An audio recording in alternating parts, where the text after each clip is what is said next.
There are moments in life when you must stand up for yourself, especially when you've been overlooked and dismissed for far too long. This 28-year-old woman, successful and happily living with her fiancé, has always been treated like an outsider by her family, especially during family gatherings. When she finds out she's been excluded from an important family reunion, she decides to take bold action.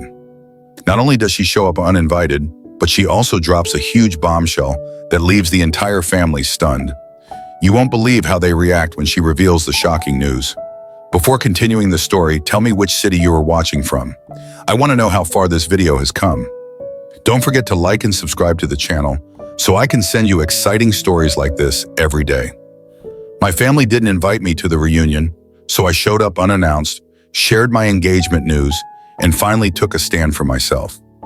I am the youngest of 3 siblings, and I am 28 years old. As a child, it was clear that I was the odd one out. There was always an obvious favorite, or favorites, I might say, among my parents. With their stable careers, large homes, ideal marriages, and those cute Christmas card families, my brother, 35M, and sister, 32F, were everything parents could boast about. My sister is a lawyer of some sort, and my brother works in finance. Both of them reside in lovely suburban communities with spouses who complement their professional backgrounds. Every family gathering is an opportunity for my parents to brag about their kids to friends and family. And then me. 2 years ago, I left my corporate position to launch a modest business of which I am really proud. I'm content with my life and earn enough money to live comfortably. Together, my 5-year boyfriend and I share a rental home. Even though we're not making a lot of money, we're doing okay. But my folks had a different perspective. Stable and traditional are terms they frequently use, and I suppose I don't suit that description. The subtle jabs about my hobby job and remarks about how much better my life would be if I had persisted with a 9-to-5 have become unimportant to me. On the surface, we've always been courteous, but the tension has been for years. I didn't believe it was this horrible, though. I came across my cousin's tale on Instagram a few weeks ago while perusing the platform. She appeared to be at a large family reunion. With all of the extended family gathered in one house, it was the type of gathering that my family often hosts a few times a year. There were my sister and brother, grinning with their partners. Except for me, my aunt, uncle, and cousins were all tagged. I initially believed that I might have missed the group conversation. Perhaps the invitation got lost in all of my alerts. I sent my siblings an SMS. While my sister responds more slowly, she doesn't entirely ignore me, and my brother typically responds right away. Nothing happened for hours. I began to have the strange sensation in my chest that occurs when you know something is amiss, but are reluctant to acknowledge it just yet. I called my mother the following day. I asked her how she was doing and if there had been a get-together, using a conversational tone. For far too long, the phone line went silent. She said, "Oh, the reunion? I didn't think you'd want to come. You're always so busy with your little business and everything." I took a moment to answer. I questioned her about why she thought I wouldn't want to attend. After all, my family is my family. She seemed to be trying to shrug the discussion aside as her voice became lighter. "We just didn't want to bother you, sweetheart. Besides, you've missed a few events before."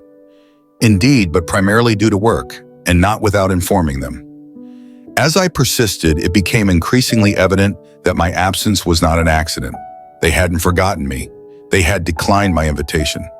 Something about hearing it firsthand made my stomach plummet, and I'm not sure why.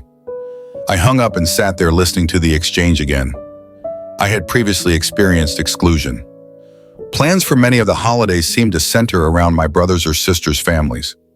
I used to convince myself that it wasn't deliberate. Perhaps they didn't consider how I would fit into their plans because I didn't have children or a conventional lifestyle. I was unable to ignore it any longer, though, as I sat in my peaceful kitchen and watched my boyfriend work in the other room. This was intentional. My partner was incensed on my behalf when I told him, "You need to go anyway. They don't get to decide you don't belong there," he replied. He was correct. Why should I allow them to act as though I don't exist? I was tired of being treated like an afterthought by my family. Whether they liked it or not, I deserved to be a member of my family. The plan began to take shape at that point. I had been holding on to one card for weeks, and I hadn't played it yet. 2 weeks prior, my boyfriend and I had become engaged. I wanted to do it face to face with the people who should be concerned about my life, but we hadn't notified anyone. Now, though, I had my own motives. I would remind them of my presence if they were considering excluding me from my family. This time, they wouldn't ignore me. I made the decision to arrive without warning. I declined my boyfriend's, bless him, invitation to accompany me. I had to take care of this on my own. We devised a contingency plan, and he agreed to drive up and grab me if things didn't work out. If they didn't want me there, I would arrive and then depart, but not before telling them what I had to say. In order to make it appear as though I had always meant to attend, I prepared a large quantity of snacks to bring with me in the days before. For me, this wasn't about proving myself, even if my partner insisted that I didn't need to prove anything to anyone. I had to be there for myself. I had had enough of fading away because they didn't think I belonged. I promised myself that if I had to leave, I would smile and share my news. Although I had no control on their feelings toward me, I did have influence over how I responded to it. I refused to let them treat me like an outsider for once. Additionally, I would at least have closure if things didn't work out. First update, it took slightly over 3 hours to go to my folks' house. The majority of time was spent on how to appear unimpressed, as if I had simply happened to stop by since, well, I was aware of the family reunion. It seemed a bit ironic given why I was there, but the box of handmade cookies on the passenger seat smelled sweet and soothing. After checking the place twice, my partner assured me that he would be prepared to come get me if I needed a way out. I promised to keep him informed. The house was filled with automobiles parked on the lawn and along the driveway when I eventually pulled there. I inhaled deeply, picked up the treat box, and made my way to the front door.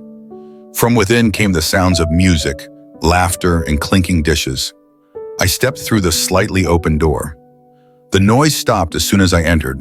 I knew they had all seen me without having to glance up.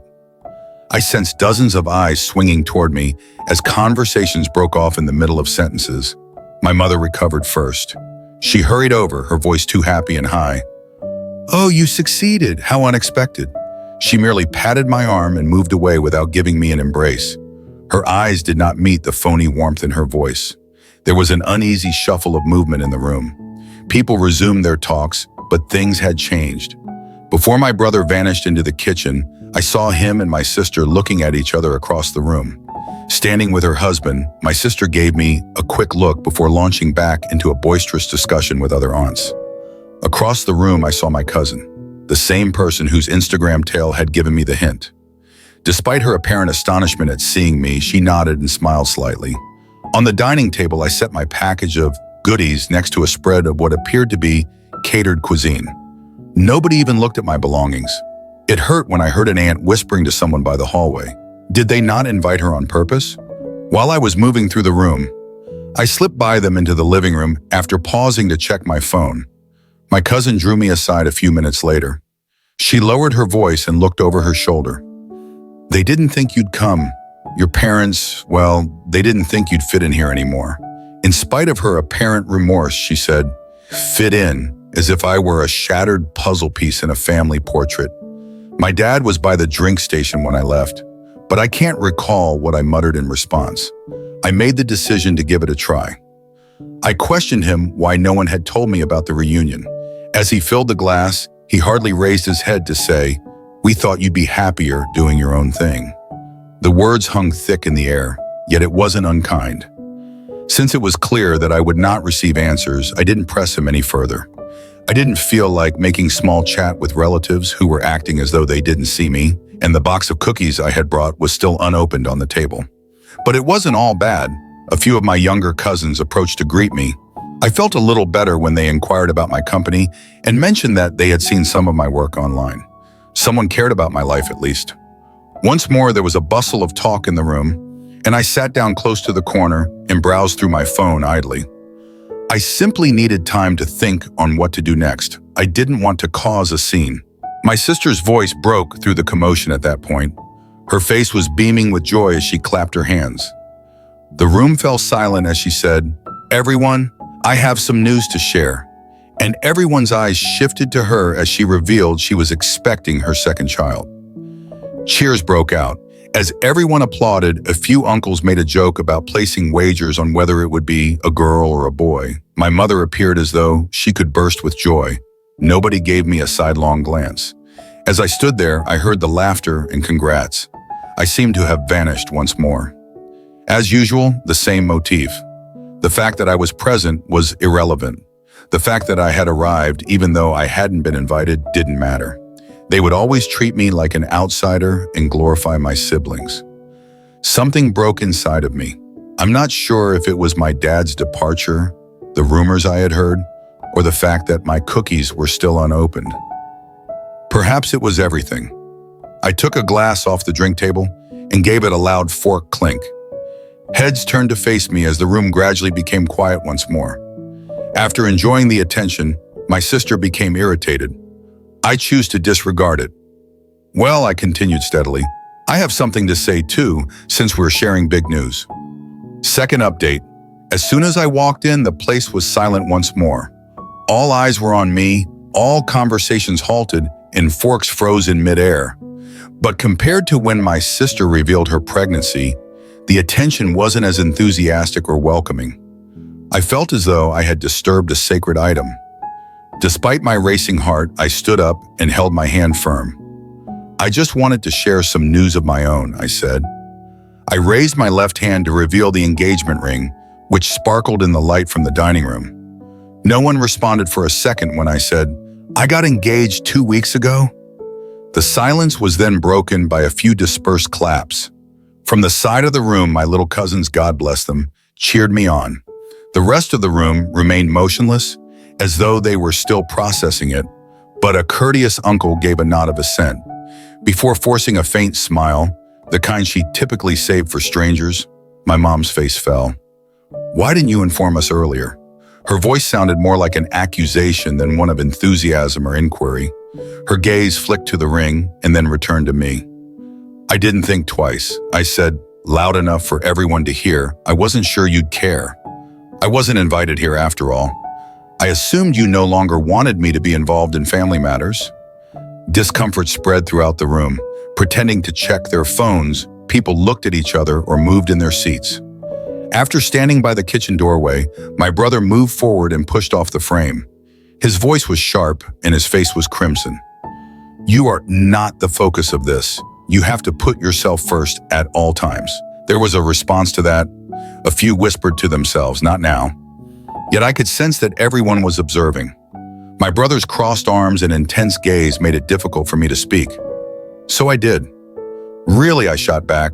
You all seem fine without me, but I don't remember getting an invitation to this little party. My engagement is as significant as the news of anybody else. The room became silent once more at that point. My sister refused to look at me since she was still blushing from her own news. My mother's courteous facade was beginning to crumble, and her face changed to one that was more recognizable. Annoyance. I saw her take a breath, likely to speak. But before she could, a voice broke the silence. One of my relatives remarked, she has every reason to be angry. Her arms were folded as she sat close to the edge of the couch. What did you expect if you didn't invite her? That she would simply remain silent indefinitely? Some people turned to look at my cousin. From the dining table came another voice. Yes, it's not as though she's incorrect. I sensed a change for a split second. Although it wasn't much, it was sufficient. The fissures were visible. My mom shifted the topic as she always does when she's cornered, likely understanding she was losing control of the situation. Well, let's not forget how exciting it is that your sister is having another baby, she remarked, bringing a smile back to her voice. The family is thrilled to hear that. There was a deflection, so clear. She was unable to give me this moment, not even for a brief moment. Immediately, the focus returned to my sister, who grinned broadly and thanked everyone once more for their congrats. My brother gave me a cocky grin like he was saying, see, I was done. I took my phone out of my pocket and texted my lover, come get me, without uttering a word. I wasn't going to stay any longer than absolutely necessary. I picked up my handbag and made my way to the front entrance. Two of my younger relatives hurried after me, apologizing and inquiring as to where I was going. One of them hugged me and whispered, you don't deserve this. I returned the hug and assured her that I would be all right. It wasn't loud, but it was loud enough to hear my dad murmur, "Drama queen," from the side of the room as I was putting on my coat. I hesitated for a moment, but I didn't look back. Rather, I opened the door and went outdoors. The cool air cleared the heaviness in my chest and struck me like a jolt.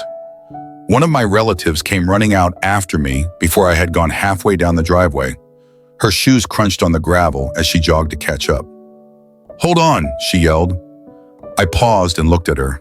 She appeared embarrassed, almost as if she was at a loss for words. "I apologize," she blurted, "for everything. It was courageous. In there, you defended yourself. That was not how you should have been treated." I swallowed the lump in my throat and nodded. I managed to say, "Thanks." Perhaps someone from inside asked what I was doing when her phone buzzed in her pocket. She rushed back toward the house after giving me one final pitying glance. After a few minutes, my boyfriend's vehicle arrived. I buckled my seatbelt, threw my purse on the seat, and got in. I started crying as soon as I sensed the car moving.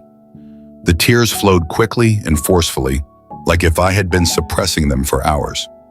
My guy simply reached over and squeezed my hand without saying anything. As the trees beyond the window blurred by, I let it all out. The sobbing had subsided into soft sniffles by the time we drove onto the main road. Although I still felt raw and ashamed, there was also relief behind all of that. I hadn't just let it happen for the first time. I had raised my voice. Even if they didn't want to, I forced them to see me. Third update. At first, the only sound on the drive home was the hum of the road.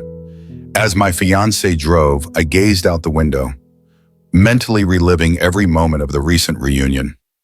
I eventually opened up, discussing my brother's teasing, my dad's remark about my being a drama queen, my mother's disregard for me, and how my sister's pregnancy announcement had been the last straw. It all spilled out.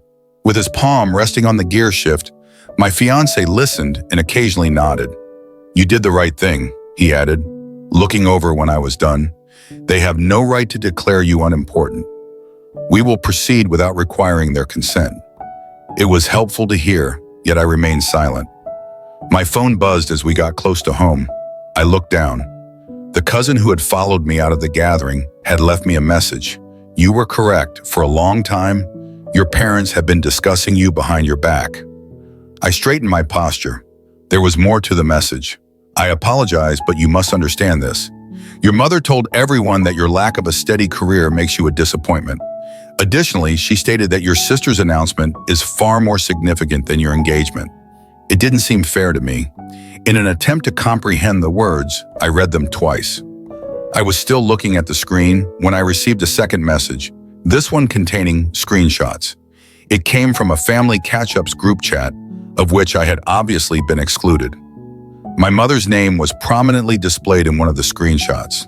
I'm not sure why she would want to attend anyhow. She constantly makes things about herself and does her own thing. Giving up a real career to pretend to be a business owner? So self-centered. If nothing else, sister is leading a life of which we may be proud. My chest constricted. The subsequent screen grab was even worse. Since I didn't want her to show up and ruin the day with a dramatic story about her engagement, I honestly didn't notify her about the reunion. Who cares? She's not getting married first after all. When the television came back to life, I sensed my fiancé looking at me. "What is it?" he inquired. "Proof," I muttered. I was still gazing at screenshots when we arrived home. I entered my family group chat, which I had been kicked out of years ago and was only periodically added back in for important updates, and added myself back in. I wasn't sure if this was because I was angry, wounded, or incredulous. I sent the screenshots as soon as I noticed my name appeared in the chat. Just those receipts for everyone to see. But nothing else. I typed, "Is this how you truly feel about me?" a few seconds later. I suppose I ought to have remained forgotten at that time. Setting my phone aside, I waited. It was not long before the responses began to pour in. "First to enter," my brother said. This was private. "You're blowing things out of proportion and being dramatic as usual." My sister then asked, "What did you anticipate would happen if you shared this? For no apparent reason, you're making things worse. Give it up." Their texts appeared like fast fire as I watched them type one after the other. Before my mother's name was ultimately displayed, I gave them a minute to vent. Compared to the others, her message was longer.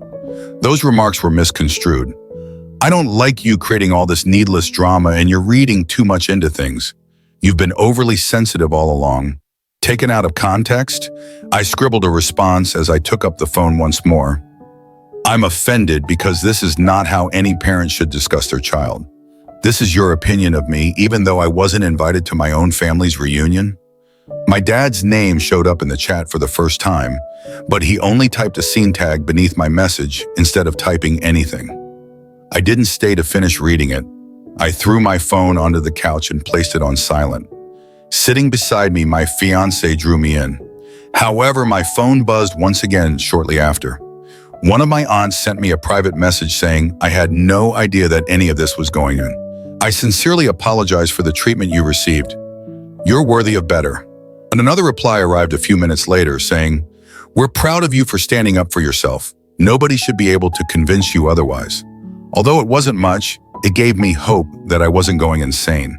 I wondered for a long time if I was exaggerating. As my mother used to say, I might have been overly sensitive. However, I now had evidence and a few supporters at the very least. My phone rang just as I was beginning to believe that the worst was past. The name of my sister appeared on the screen.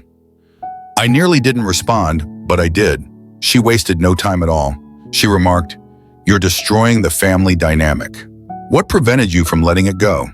Mom didn't want any conflict, therefore she didn't invite you. You have merely exacerbated the situation." I refrained from arguing. I didn't shout. "You don't let go of not being invited to your own family's reunion," I simply retorted. Then she hung up the phone. I decided I'd had enough that evening as I sat with my fiancé. I wasn't going to ask for their blessing all the time. A family who obviously didn't want me around was not someone I was going to pursue. I have to back down for my own mental health. The group chat was erased by me. My sister's number was blocked by me, and I allowed myself to give up for the first time in years. If love wasn't offered freely, I wouldn't beg for it. Update 4. My phone called out of the blue a week after the repercussions from the family group chat. I froze after taking a quick look at the screen. It was my father.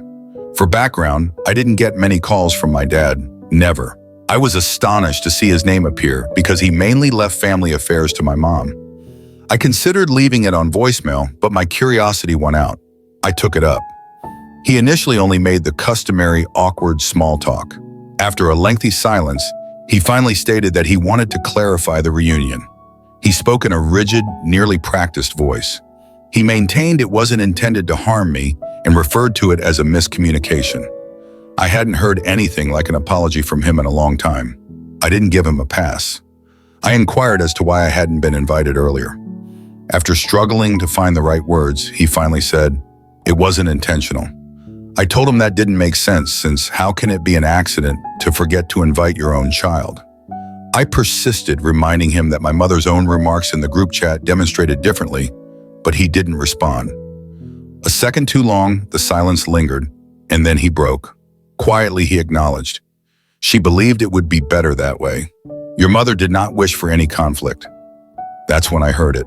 My mother's voice, followed by a slight background rustle. She must have been using the speakerphone to listen in because she abruptly interrupted the conversation. She answered abruptly, "I'm here too," as though I had called her somehow. The waterworks then began. She accused me of attacking her and making the family feel ashamed by publishing the screenshots. But her voice faltered. She claimed that I, not she, was the source of the issues. She claimed that I had made everything public only to cause her embarrassment and trouble. I didn't shout or argue. I spoke steadily and assured her that I was only seeking the truth and wasn't making any personal attacks. After hearing what was going on, my fiancé, who had been sitting close by, approached. It was enough to ground me when he placed a hand on my shoulder and muttered, "Don't let them twist this." My mother's tone altered when she saw that I wasn't going to back down. After giving a loud sniff, she continued, "You only announced your engagement at the reunion to steal your sister's spotlight," which almost made me laugh aloud. I didn't think twice. Calmly, I informed her that, like my sister, I had every right to share good news about my life. No one was in competition with me. I informed her that none of this would have occurred if I had been invited in the first place. I could tell I had touched a nerve by the quiet that ensued. She chose to play the victim, which is her favorite approach, rather than admit anything. "It might be better if you don't attend family gatherings at all if you can't forgive us and move on," she remarked forcefully. And there it was, the final command. I remained calm. I refrained from crying. I simply exhaled and answered, "If that's how you feel, then fine," before hanging up. I sat there looking at the phone in my hand for a minute. My fiancé took a seat beside me and waited silently. I told him everything that had transpired, including my mom's accusation and ultimatum, as well as my dad's hesitant apology. "They're showing you exactly who they are," he continued, nodding. I lay in bed that night and gazed up at the ceiling. I kept replaying the phone call in my head. More than that, though, I began to reflect on all the events that had preceded this. I reflected on the holidays I had spent by myself since my siblings' families came first. My parents' constant comparisons of my unstable career to my brother's corner office and sister's work at the law company. The understated appearance. The contemptuous remarks. This was where it had all been leading. As I laid there, I came to the realization that I didn't deserve this. I wasn't worthy of fighting for meager affection or acting as though nothing was wrong. My siblings would always come first, as my family had often demonstrated to me. For the first time, I made the decision to stop pursuing those who made me feel inadequate. My fiancé sat down across from me and handed me a cup of coffee the following morning. He had a solemn expression. He remarked, "I've been thinking, how about hosting our own engagement celebration, something modest, just those who genuinely stand by us?" The concept sounded odd at first. I hadn't even considered celebrating without my family, because they had been my default for so long. However, it made more sense the more I about it. Why should I continue to expend my energy on indifferent people? People that loved us for who we were, not who they wanted us to be, were the ones I wanted to celebrate this milestone with. After the reunion, we had a list of friends, my fiancé's family, and a couple of cousins who had gotten in touch with me privately. They all agreed that I was deserving of better treatment. I made the decision to focus on the folks who came to me unconditionally and let go of the things I couldn't control. I kept the celebration a secret from my parents and siblings. I was tired of trying to mend something that had been damaged for years and realized that it would only lead to more turmoil at this point. I was not going to plead for their affection or acceptance for the first time in my life. I had given up trying to a family that didn't recognize me. At last, I was making my own decision. Fifth update, everything I didn't know I needed was provided at the engagement party. Just my fiancé's family, a few of my relatives who had been there for me through all the turmoil, and close friends made it modest and private. We arranged our backyard with string lights, served a variety of takeout and homemade cuisine, and adorned the tables with flowers that my fiancé had purchased from a nearby market. EasyJet ideal. Early in the evening, people began to arrive. I hadn't experienced such genuine enthusiasm at a family gathering in years, but the atmosphere was lighthearted and full of laughs. As soon as she got there, the cousin who had sent me the screenshots gave me a hug. "You're worthy of better," she said. She didn't mention the reunion, which I appreciated. "We're proud of you." An hour later, the biggest surprise arrived. Another car drew up to the curb, and my fiancé gave me a little shove. One of my aunts was leaving when I turned around. This aunt wasn't just any aunt, though. She was the only one to privately text me to apologize and say she didn't know what had been going on following the group chat controversy. She was unexpected, but there she was, smiling warmly and holding a modest wrapped gift. As she entered the yard, she added, "I hope it's okay that I came." She gave me a hug, and for a second I was speechless. "I wanted to see you both and say congratulations in person." I simply nodded and opened the door for her. It meant more to me than words could express to have her there. The folks who came through for me without reservation were more important than the statistics. Throughout the evening, my fiancé made a toast. The audience became silent as he lifted his glass. "To my future wife," he remarked with a smile, "I've seen her overcome so many obstacles and still come out stronger. Her character and the life we are creating together make me really proud." As the audience applauded, someone exclaimed, "To the happy couple." People who truly wanted to join us in celebrating were all around me as I stood there with my glass. I felt like I was being seen for the first time. There was only love, no backstabbing remarks, no comparisons, and no compulsion to prove anything. We stayed around the fire pit with a few pals and ended up wrapping things late. I was not mistaken when one of my relatives remarked, laughing, "I haven't seen you this happy in years." After 2 weeks, I received an unexpected email. My dad gave it to me. Before I opened my email, I sat there looking at his name. He apologized first. It felt different this time. He acknowledged that, both during the reunion and in other instances prior to it, he had not defended me. He expressed guilt for not doing more to help me feel included and claimed he had no idea how much I had been harmed over the years.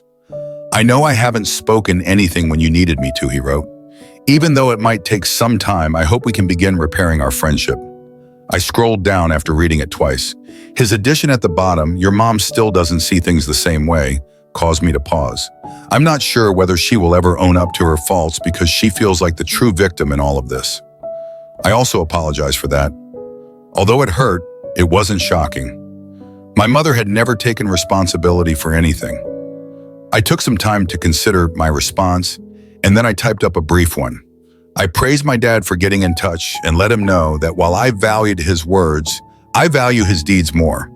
It would require work on all sides if he really wanted to rebuild things. I honestly didn't require a response, so I didn't anticipate one right away. I wasn't waiting for him to suddenly turn into the ideal father. His little step was plenty for now. However, I wouldn't accept compromises. I refused to put myself back in a situation where I didn't feel appreciated. Naturally, my sister couldn't help but stir things up. A few days later, I came upon one of her passive-aggressive Facebook posts. It was ambiguous but clear enough. It's funny how some people enjoy revealing personal details to get attention. Good or bad, family is family. I didn't answer. I didn't even give myself enough time to become upset about it. After blocking her, I simply went on. Her opinions, her sarcasm, and her judgment no longer had any influence over me. Life was fuller but quieter in the weeks that followed. I concentrated on running my company, organizing our wedding, and hanging out with the individuals who genuinely cared about me. I at last discovered serenity when I let go of the need to win my family's approval. In retrospect, I saw how much of my life had been wasted attempting to conform to a model that I was never meant to fit. Because I was different, my family had always made me feel inferior. However, that didn't prove me incorrect. Their incapacity to recognize my value was a reflection of them, not of me. Family is everything, as some people may say, and perhaps it is true for them. However, rather than condemnation and exclusion, family should be about love, respect, and support. I've never been happier as I'm finally creating a life with individuals that support me unconditionally. So here I am, going forth guilt-free and regret-free. I have no idea what the future holds for my parents or siblings, but I do know that I will never longer accept anything less than what I am worthy of. And to be honest, it feels really nice. In life, there's one thing we sometimes fail to realize. Family isn't always the only place where love and support come from. Sometimes it's the very family that makes us feel abandoned and unappreciated.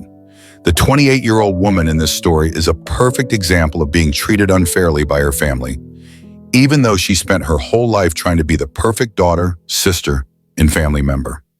Every time a family gathering happened, she was left out, not included, and not acknowledged.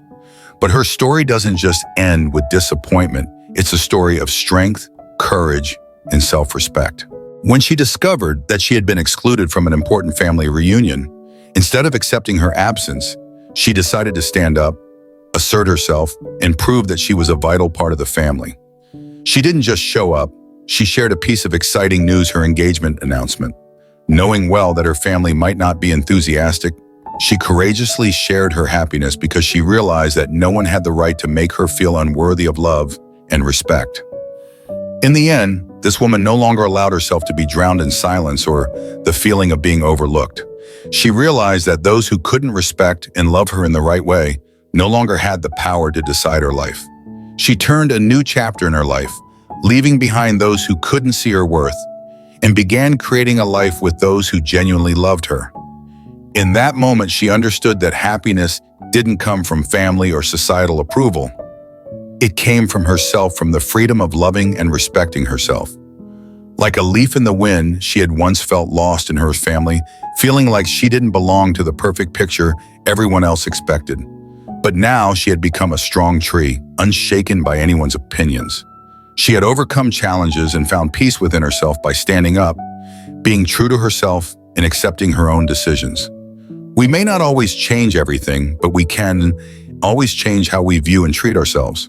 And that's why this 28-year-old woman's story is a living testament that even though some people can't understand or walk beside us, we can still find relationships that are genuinely sincere and full of love.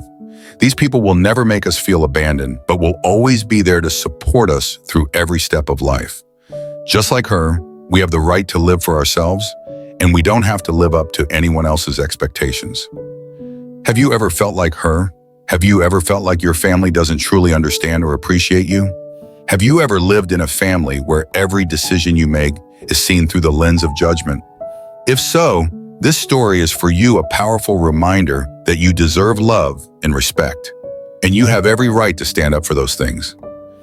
This story isn't just a lesson about family, it's a lesson about self-respect and the strength of living authentically. If this story made you think, if you feel something has shifted inside you after watching it, don't forget to subscribe and hit the notification bell so you don't miss the next video, sharing more inspiring stories and life lessons. The next videos will bring more profound messages, more emotional stories, and maybe, just maybe, a turning point in your life. Let's continue this journey together, exploring meaningful lessons and growing through each story. We live in a world full of challenges, and sometimes family isn't always our only source of encouragement. This woman's story shows us that even when family doesn't understand us, we can still find happiness and peace with the people who truly love us. Never allow yourself to be overlooked. Never accept unfair treatment, because you deserve to live in love and respect. Love yourself, live for yourself, and never give up your happiness for the expectations of others.